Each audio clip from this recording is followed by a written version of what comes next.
So we got one stack. This is actually the first one I made, and with some cleanup work, sanding, gloss coat on it, it's like perfectly smooth. You can see the fiberglass, so it looks like there's imperfections, but it's all been filled in. Perfect glass smooth. Perfect match. 2-inch tall. This was the second one I did. I did it with a 2-piece inner die. Horrible idea, don't do that. So I just re-fiberglassed around to join the two halves back together. Don't know how that's going to turn out. It may or may not. And then the third one. This is a 2-piece outer die or mold with a center die, 1-piece this time. That way I can lay up fiberglass all the way around, and it prevents that it prevents it from splitting, which that one had the problem with. Then weight pushing the die down, pressure in, squeezing, pressure down, nice uniform, hopefully nice uniform.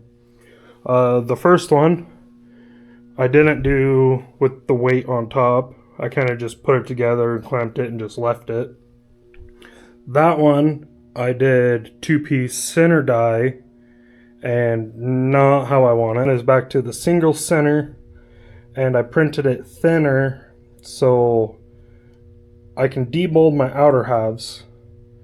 I'm going to leave the center die into it until it's full cure, and then it's only a single layer walled, so I can just get in there with some pliers and just pop the plastic piece out of it and have my fiberglass part left.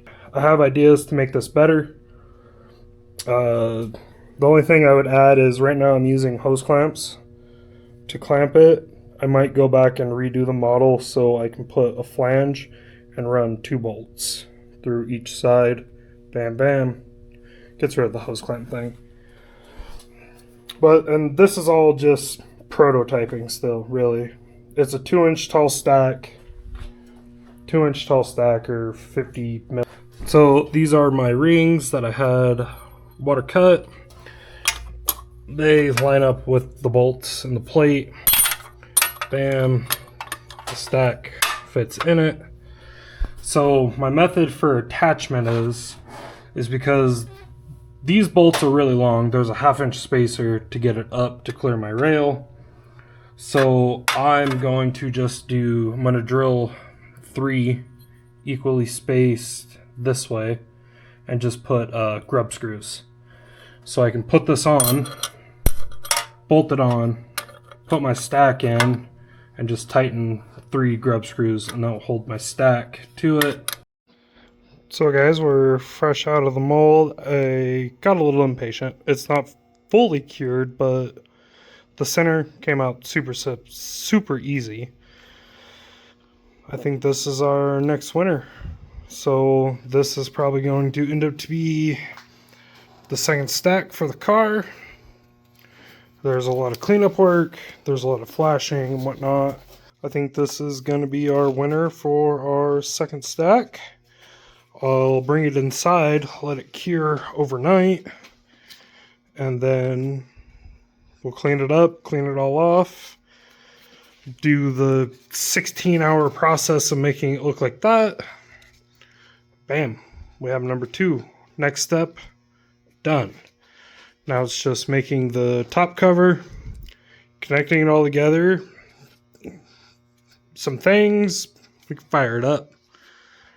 Velocity stacks, homemade, no idea, but it's radius, it's a 1-inch radius.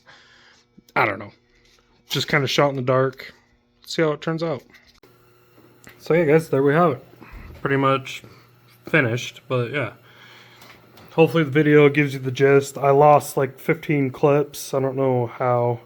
I had to switch to my cell phone for a lot of this, and I think in between the cell phone, my normal camera, like, I don't know, things got lost. But here we are. We're one more step to super cool rotary NA intakes.